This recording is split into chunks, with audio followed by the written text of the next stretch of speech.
Another question Gamer237 is asking here on YouTube. The question is, hello, can a CPA accountant get a job easily there, meaning there in the US? Can someone with a CPA in your country get a job easier here in the US? Yes and no. Let me start with no, and then I'll come to with yes.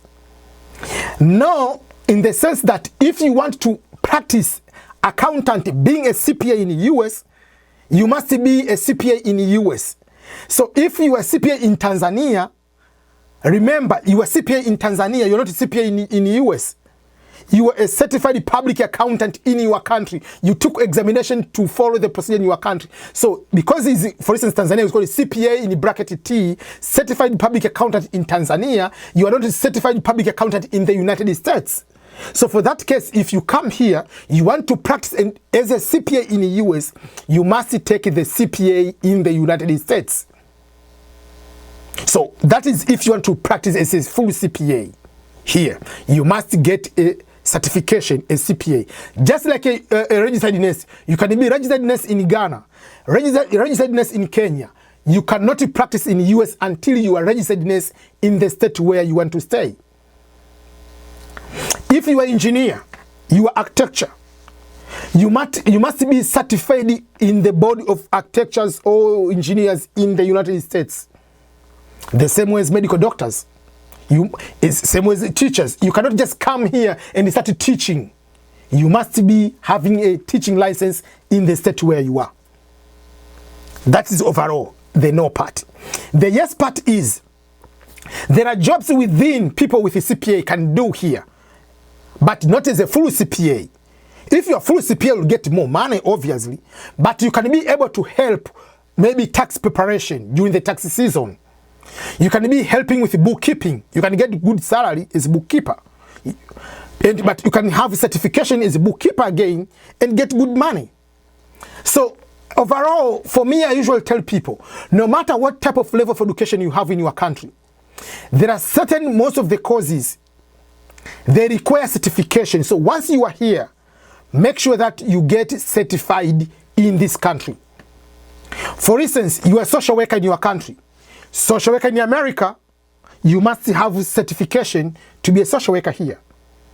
You are dealing with insurance in your country. You cannot come directly from Kenya and start selling insurance in America. You must take the registrations, take the examination and pass to be a licensed broker or licensed whatever insurance seller, whatever you call it, here in the US. You cannot just come here and become a real estate agent and work here. You must have certification to be operating here.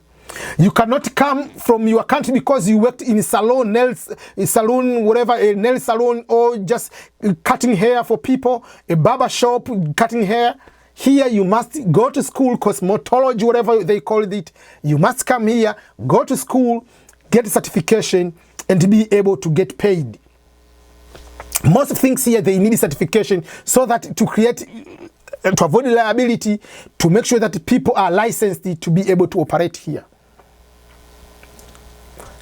So many things require certification. So that's why here, sometimes education, let's say, for instance, you come here in the US with a master's degree in computer science, but someone might come here in the US with a diploma in computer, but after arriving in the US, decided to take a certification in Cisco. The person with a diploma in your country, but has a certification in Cisco, and the other computer items will get highly paid than someone with a master's in computer science. The same applies for some other people. Let's say you come in the US with the let's say degree in something, but because you don't have certification or certain particular course, like someone has a degree in human resources, but you don't have certification in the US, there are so many certifications in human resources. So you have to think about that. You might come here and become a dental assistant. You just take like 6-month course. Dental assistant makes over $30 per hour. You can come here and take certification just become, I mean, like you can do so many things. But as long as you make sure that what you are doing here is compatible, or get documentation to prove that you are eligible to work, and make sure that you are eligible to survive here in the United States. That is what I can be able to explain about education you have, and whether you can be able to work direct here or not. Not all education you're having from your country are transferable direct here. Not all work experience you have in your country, they can be able to be transferred here. That's why many times when you come here, despite your bachelor, master's, PhD you have, sometimes you have to take a step back and accept to work on the normal jobs, normal manual jobs, work in the warehouse, jobs you can be able to get $10-15 per hour before you start looking jobs you can be able to get $50, $20, $45, $70, $100 per hour, whatever. You can be able to succeed in those kind of areas. If you have any particular question with that, I'm sure I've been able to cover not only about CPA but all other things related to work experience and education in general.